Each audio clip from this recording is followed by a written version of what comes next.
কখন খেতে বলবে বসতে বলবে তারপরে খাবো সেই ধৈর্য নিয়ে বসে থাকার মানুষ কিন্তু আমি না।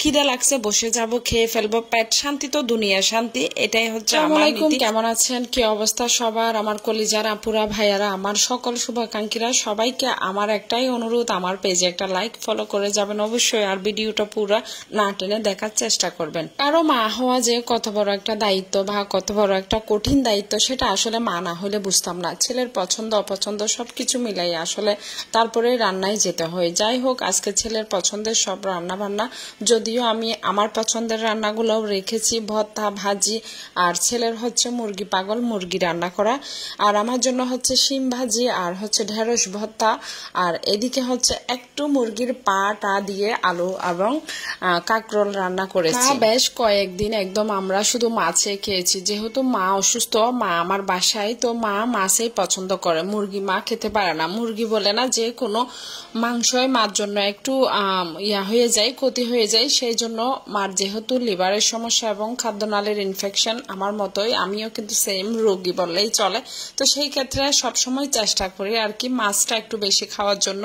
ডাক্তারও সাজেস্ট করে সামুদ্রিক মাছটা খুব বেশি প্রচুর পরিমাণে খাওয়ার জন্য, সাথে হচ্ছে ডাল আর সবজি, সেটা তো একেবারে আমাকে টোটালি বন্ধ করে দিছে। তারপরেও কিন্তু আমার মন মানে না, আমি সবজি সব বরাবরই খেয়ে থাকি।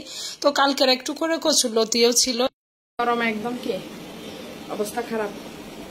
বৃষ্টি হয়েছে কালকে রাতে অনেক, কিন্তু বৃষ্টি হয়ে কি হলো, কিচ্ছু হলো না।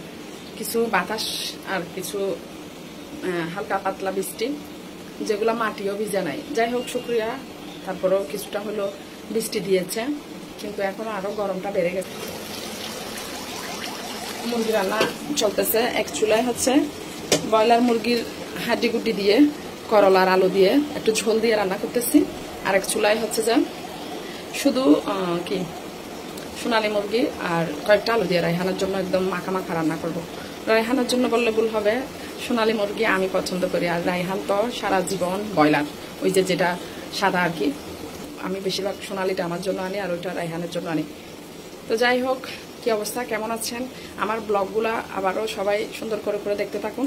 আর ছোট্ট করে একটা জিনিস সবাইকে বলতে চাই, আমার একটা ইউটিউব চ্যানেল আছে রিমা ব্লগ, এই পেজের সেম নামে আমি এখানে দিয়ে দিব রিমা ব্লগ। সবাই চাইলে যারা যারা আমাকে পছন্দ করেন সাবস্ক্রাইব করে দিবেন আমার চ্যানেলটা রিমা ব্লগ, আমার ইউটিউব চ্যানেলটা সাবস্ক্রাইব করে দিবেন। তো সাথে থাকুন, আমি পুরো ব্লগটা শেয়ার করতেছি আপনাদের সাথে। রান্না বান্না শেষ করে একটু গিয়ে কি ফ্যানের নিচে বসবো, সেই অবস্থায় বিদ্যুৎ মামা বা বিদ্যুৎ কাকু চলে গেছে। তো এখন অবস্থাটা কেমন হয় চিন্তা করতেছি, অনেকগুলো কাপড় ভিজাইছি কিভাবে ধোবো, চিন্তা করতে করতে অবশেষে আমি গোসল টোসল শেষে আবারও খাবারে চলে আসলাম। তো আজকে আমার খাবারের ফুল ভিডিওটা সবাই একদম ফুল ওয়াচ, খাবারের ভিডিওগুলা যারা যারা মিস করেছেন, যারা যারা একদম অনেক দিন অপেক্ষায় রয়ে গেছেন যে রিমা আপু কেন দিচ্ছে না খাবারের ভিডিও, আরো নিউ নিউ খাবারের ভিডিও দেখতে আমার YouTube channel Rima blog YouTube চ্যানেলটা সাবস্ক্রাইব করে দিবেন আপনারা। রিমা ব্লগ লিখলে সেম আমার পেজের নামে নাম লিখলেই কিন্তু পেয়ে যাবেন। শেষে আমি সন্তানের ব্যাপারে এই কথাটাই বলবো, মায়ের থেকে বেশি ভালোবাসা কেউ দেখালে সেটা আজরাইল ছাড়া আর কিছুই না,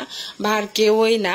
মা হচ্ছে পৃথিবীর শ্রেষ্ঠতম একটা হচ্ছে মর্যাদার মধ্যে মা, মায়ের সাথে কারোর সাথে তুলনা করা যায় না। মা পৃথিবীতে 10টা সন্তানের দায়িত্ব নিতে পারে, বাট 10টা সন্তান কিন্তু একটা মায়ের দায়িত্ব নিতে পারে না।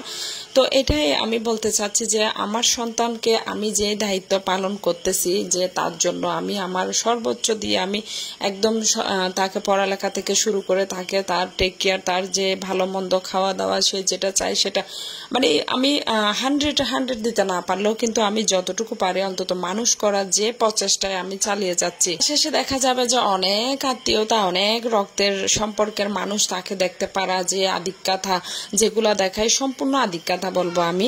কারণ আমি যে এই যে 7 মাস বয়স থেকে আমার সন্তানকে এখন 12 বছর চলতেছে এই পর্যন্ত বুকে আঁকলে রেখেছি, কখনো কেউ খবর নেয় নাই বা নিতে চেষ্টাও করে নাই। কিন্তু সবসময় মাঝে মধ্যে যে যেভাবে দেখায়, ভাব দেখায় যে তারাই আমার সন্তানকে লালন পালন করেছে, তারাই আমার সন্তানকে একদম ছোটবেলা থেকে সবকিছু করে বড় করেছে। তো যাই হোক, এই জন্যই আমি বলি এটা আসলে আমাদের ময় মুরব্বীদের এই কথা, মায়ের থেকে বেশি ভালোবাসা যেই দেখায় সেটা আশ্রাইল ছাড়া আর কেউ না। তো এরকম কেউ ফেক ভালোবাসাকে কখনোই বিশ্বাস করবেন না। কয়েকদিন আগে যে ঘটনা ঘটে গেল সেটাও অনেক অনেক বড় একটা ঘটনা, আসলে মর্মান্তিক। তো একটু খেয়াল রাখবেন যারা বাচ্চার মা, তারা হচ্ছে মেয়ে ভেবি হোক বা ছেলে ভেবি হোক, একটু আসলে খেয়াল না রাখলে নয়। কারণ এই দুনিয়াতে না মানুষগুলাই আমরা অনেক নরপিশাচ হয়ে গেছি। তো বাচ্চাদের একটু খোঁজ খবর অলওয়েজ টাইম মারা রাখবেন।